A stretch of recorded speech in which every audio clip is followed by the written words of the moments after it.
জ্বলে গেল ভগবান, আমার ভিতর শুধু জ্বলে গেল।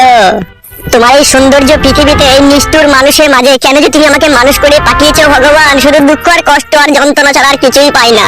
যে ডাল ধরে সে ডালই মটমট মটমট করে ভেঙে যায় ভগবান, আমি আর বাঁচতে চাই না ভগবান। এক এক সময় ইচ্ছা হয় টেনে গলা দিয়ে গ্রামে গ্রামে ভিক্ষা করে খাই, তবু বাড়ি যেতে ইচ্ছা হয় না ভগবান। বাবারও সুখ পেলাম না, সৎ ভাইয়েরও সুখ পেলাম না, নিজের বইয়েরও সুখ পেলাম না। ভগবান, তোমার এই পৃথিবীর মানুষগুলো বড়ই নিষ্ঠুর আর পাষাণ। কেউ আমার মনের দুঃখ আর কষ্টটা বুঝলো না। ভগবান, হয় দেখা দাও, নাহলে টাকা পয়সা দিয়ে আমাকে বড় লোক করে দাও, নাহলে আমাকে কেউ সম্মান করছে না, সবাই পায়ে ধুলো মনে করে ঝেড়ে ফেলে দিচ্ছে আমাকে। আর যদি সেইটাও না পারো, তাহলে করাম করে শুকনো বাজ ফেলেই দাও আমার মাথায়, আমাকে তুলে নাও। মা, বাবা বেইমানি করে ফেললো নতুন মা পেয়ে, তুই ওদি সব দিবি। বাবা বাবা যেন সালা বিলুপ্ত হয়ে যায় দুনিয়া থেকে। মা, বাবা আমার সাথে এমন বিশ্বাসঘাতকতা করেছে সে বলার নয়। তুই এমন অভিশাপ দিবি বাবার যেন লিঙ্গ খসে পড়ে যায়, নতুন মাগলি যেন কোনো সুখ না পায় ও শালো। ভগবান, যা অভিশাপ করলাম সব কবুল করে নাও। ভাই, কে ভাই তুমি? এত নিষ্ঠুর যন্ত্রণা নিয়ে এখনো পর্যন্ত বেঁচে আছো তুমি? কি হয়েছে ভাই, আমাকে বলো। কথা বলবো কত, যদি বলি বছর শত, তবু না ফুরায় আমার মনের যন্ত্রণা। একটা বিয়ালা বয়স্ক মেয়েকে আমি ভালোবেসেছিলাম, তাকে বিয়ে করে ভেবেছিলাম জীবনে সুখী হব আমি। দিয়ে তারপর কি হলো ভাই? মেরে দিলে তুলে আমার মুখে এক লাত। সেই দুঃখে তোমার পরাণ ফেটে গেছে, পেটে ভাত নাই, বাড়িতে শোয়ার জায়গা নাই, বাবা মায়ের অপমান, শাশুড়ির অপমান, বইয়ের অপমানে ইচ্ছা হয়েছে আমি মরে যাই। বুঝতে পেরেছি ভাই, তোমার বুকের ভিতরে কষ্টের বাসা বেঁধেছে একটা। এ সবই ভগবানের ইচ্ছা। আমি হয়তো সৎ ব্যক্তি বলে আমাকে হয়তো পরীক্ষা করছে। তা ভাইজান, যদি কিছু মনে না করে একটা কথা জিজ্ঞেস করবো? আর লজ্জা দিও না ভাই, মন বলতে আর কোনো জিনিস নাই, তুমি যা বলবে বলো। তোমার মুখ হাত শুকিয়ে গেছে, আমার এই সামনে বাড়ি, চলো আমার বাড়িতে চারটে ভাত খাবে তুমি। না না, তোমার সাথে আমার কোনো সম্পর্ক নাই, চেনা নাই, জানা নাই, শোনা নাই, আমি কেন তোমার বাড়ি যাবো ভাত খেতে? ভগবানের প্রতি তোমার তো বিশ্বাস আছে না নাই? হ্যাঁ, বিশ্বাস আছে তো। তাহলে তিনি হয়তো আজকে তোমার রুজি রুটির মালিক করে আমাকে তোমার কাছে পাঠিয়েছে, তোমার রুজি আজকে আমার বাড়িতে আছে, সেটাই ভেবে নাও যে চলো আমার বাড়িতে চারটে তুমি ভাত খাবে। তোমার মনে অনেক দুঃখ আর অনেক কষ্ট, ঠিক আছে? আর তোমার শরীর দেখে বুঝতে পারছি, মুখ হাত দেখে তুমি 2-3 দিন কিছু খাওনি, চলো আমার বাড়ি চলো, চারটে ভাত খেয়ে নেবে। সত্যি এখন বুঝতে পারছি, তাহলে সব মানুষ এখনো পর্যন্ত খারাপ হয়নি, তোমার মতো ভালো মানুষও তাইলে কিছু আছে দুনিয়াতে। এখন ওসব কথা পরে হবে, তুমি চলো আমার বাড়িতে চারটে ভাত খাবে। হ্যাঁ ভাই চলো, ওটা ওখান থেকে ওটা, চলো ভাই চলো, আর মন খারাপ করে কোনো লাভ হবে না, চলো। ভগবান তোমার মঙ্গল করুক ভাই। আচ্ছা ঠিক আছে, এখন চলো চলো বাড়ি চলো।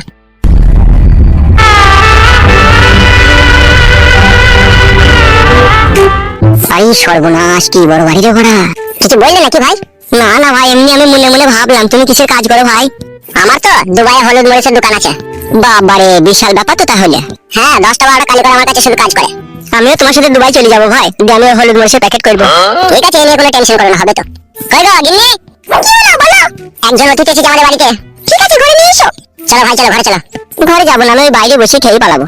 শোনো ভাই, আজকে তুমি আমার বাড়ির মেহমান, আর তুমি এলে খেয়ে চলে যাবা, তা কি করে হয় ভাই? ঘরের ভিতরে চলো। সত্যি ভাই, আপনার মতো ভালো মানুষ পৃথিবীতে আর কেউ নাই কো। কি গো, মেহমানকে নিয়ে এসো না কি করে? এসো ঘরে এসো। গিন্নি, এলাও ধরো বাজারে ব্যাগটা। রান্নাটাকে বেশ জমকালো করে করবে, হ্যাঁ? আমার বাড়িতে অতিথি এসে খাবে। কে ওই মানুষটা? এখনো ওর বাইরেটা জানা হয়নি, তুমি রান্নাটা চাপাও গিয়ে। আচ্ছা ঠিক আছে, চলো ভাই আমরা ঘরে গিয়ে বসে গা, তোমার বোন রান্নাটা করুক। হ্যাঁ হ্যাঁ চলো।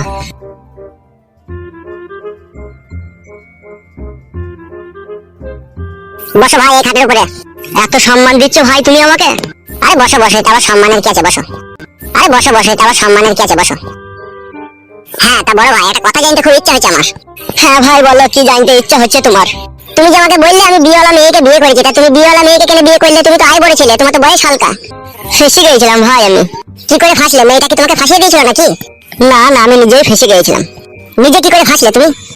মাল দেখে ফেসে গেছিলাম আমি, মালে দানা পড়ে গিয়েছিল। মালে দানা পড়ে গিয়েছিল মানে?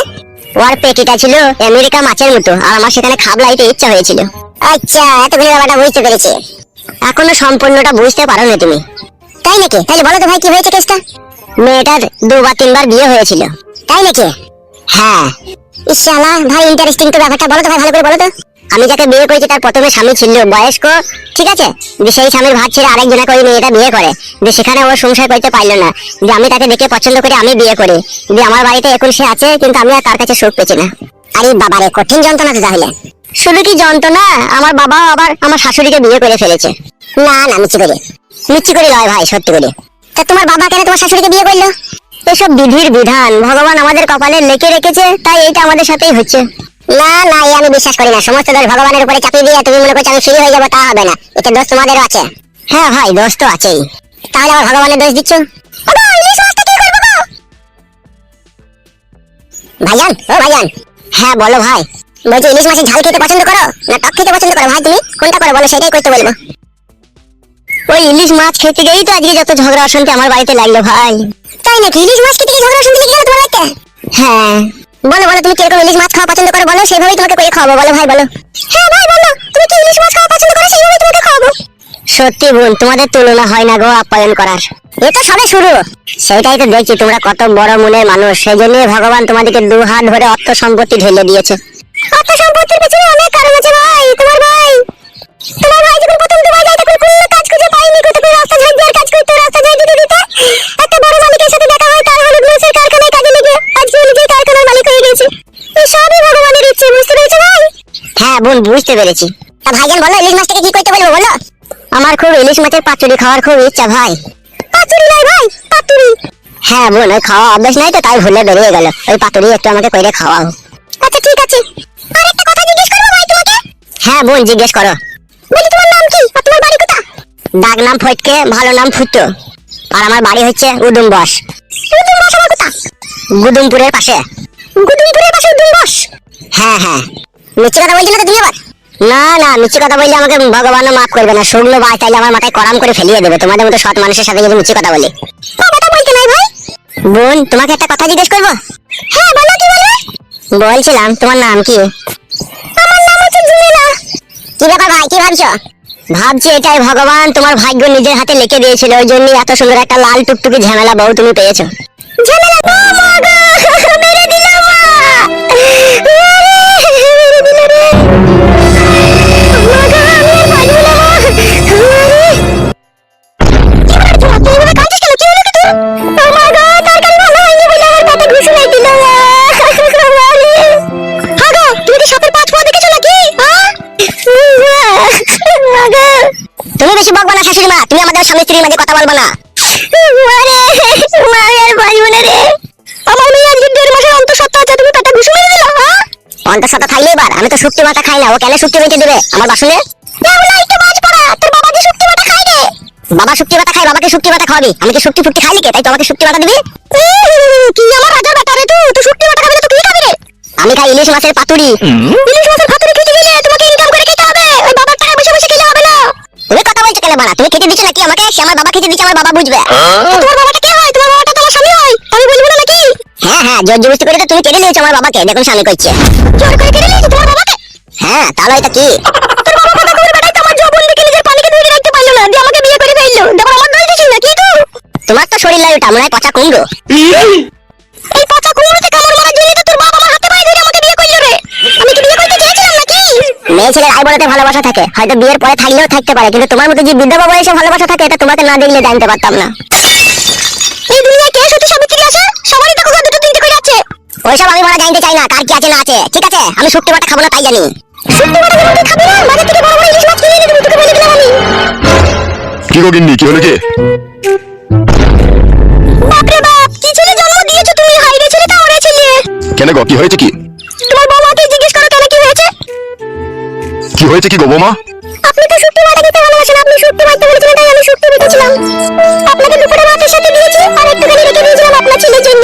ভাতের সাথে শুক্তি মাথাটা দিয়েছিলাম আর পুঁটি মাছ কষা করে রান্না ছিল সেইটুকু দিয়েছিলাম, পটল দিয়ে আলু দিয়েছিলাম। খাবেন না বাবু আপনার ছেলে? তাই আমি বললাম ইনকাম করে খেতে হবে, আর এমনি বাবা বাদাম করে আমার পেটে ঘুষি মেরে দিল আপনার ছেলে। খাবে তুই বিশাল দাদা হয়ে গেছিস লাই, দাদাগিরি ছাড়িয়ে দেবো মেরে। আমি কোনোদিনও বড় শুক্তি পাটা খেয়েছি, তাই শুক্তি পাটা দিয়ে ভাত খাবো করা ও সাহস নেই আমার পাতে শুক্তি দেওয়ার। বৌমা হ্যাঁ বাবা বলেন। শালোকে এবে থেকে না পাতে ওই বিড়ালের গু বাটা দেবো ভাতের সাথে। শালোর 8 আনার ইনকাম নাই আর 12 আনার ফুটানি। শালো লোকে শুক্তি বাটা দিয়ে ভাত পেয়েছে না, শালো লাশ সাহেবের বেটা শুক্তি বাটা খাবে না। আবার টাকা চিস্তিবে, চোখ টেনে বাই করে নেবো আবার। এখন এইসব কথা তো বলবি বে, এখন মধু পেয়েছিস না, এখন মধু চুচ্ছিস যে, তাই তুই তো আমাকে দেখতে পাচ্ছিস না, আমি বুঝতে পারছি না। ওকে তোমার হাতে অনেকদিন কেলানি খাসনি, ছেলে দেবো তোকে আমি। নে বাবা মেরেই দে, তোর হাতে মরলে তো আমি স্বর্গ পাবো রে বাবা, মেরেই দে, এই বালের জীবন আর রেখে লাভ নাই, মার মার মার মার বাবা মার। কি হলো রে বাবা, মার না বাড়া, সে মারবো বলা আর মারা এক সময় রে বাড়া, আমি সবই বুঝিলে মার। মা যখন মরে মাকে মরার সময় কথা দিয়েছিলি বে যে আমি আর কোনোদিনও বিয়ে করবো না, আমার এই ফটকে নিয়ে আমি দুনিয়াতে একাই বেঁচে থাকবো, যখন এই টাটকা কুমড়োটাকে পেয়ে আমাকে মারতে চাইছিস। তোমাকে মারবে বললো নাকি তুই আবার বলছো? শাশুড়ি মা শাশুড়ির জায়গায় থাকবা, খবরদার বাপের কাছে এসে মায়ের জায়গাটা দখল করতে হবে না বলে দিলাম, খুব উল্টো পাল্টা হয়ে যাবে তাহলে। আরে তা তুই শুক্তি বাটা খাবি না ঠিক আছে আমি মানলাম, তা বৌমার পেটে ঘুষুমে দিয়া কি দরকার রে? বৌমা যে অন্তঃসত্ত্বা আছে রে। কি করে বাড়া অন্তঃসত্ত্বা হইলো? ও তো আমাকে 2 মাস পরে একবার কইতে দেয় না, অন্তঃসত্ত্বা হয়ে গেল দি। খবরদার জামাই আমার মেয়ে নামে আজে বাজে বদনাম দেব না বলে দিলাম তোমাকে আমি। বদনাম তো তোমাদের গলার হার গো, বদনামকে তোমাদের ভয় আছে শাশুড়ি মা? হ্যাঁ গো, তুই ছেলের বাপ হয়ে গেছিস, ছেলেকে বারণ করো এরকম কথা বলতে। আরে বৌমার পেটে তো তুই সন্তান, আবার এরকম কথা বলছিস তুই? মারা কবে একবার শুনছি আমার নিজেরই মনে নাই, আবার আমার সন্তান বলছে। 1 লাখ মাইতে ইচ্ছে হচ্ছে তোকে আমার। শালা হুনুমুকু একবার শুনলেও বাচ্চা হবে, 10 বার শুনলেও বাচ্চা হবে বে। মারা আমি জানি না, সোজার ঘরে বুঝা চাপে। কি আমার সোজা হে তুই? এই শুক্তি ভাতারি, তোকে আমি কোনো কথা বলিনি, তুই চুপ করে থাকবি। ওকে তোমার জন্যই বাবা, তোমার বৌমাকে আমি শাসন করতে পারছি না। ভাত খেয়ে গাবে, আমার এই সুখের সংসারে দুঃখের আগুন লাগাই নাবে। তোরাই সংসার পেতেছিস, তোরাই ভাত তরকারি খা বাড়া, আমি এটা খাবো না, আমি এটা চললাম। আর বৌমা তোমাকেও বলে হারিয়ে যায়, তোমার স্বামী কি খায় না খায় তুমি সেটা জানো না? আমি কি জানি বাবা, আপনি শুক্তি বাটা খান বলে আমি ভেবেছি হয়তো আপনার ছেলেও খায়। কেন এই বুড়ো কি তুমি এসে শুক্তি বাটাটা দিয়ে কি আমার মেয়ে খুবই অন্যায় করে ফেলেছে নাকি? বেশি কেলিও না তো ভুদা, যে ঠাকুর যেই ফুলে সন্তুষ্ট তাকে সেই ফুল দিয়ে পুজো করতে হয়। কই রকম হার হাওয়াতে তার হাত কা বড় বড় ছেলে যদি আমার পেটে জন্ম নিত না, কবে আমি বিয়ে দিয়ে মেরে ফেলতাম।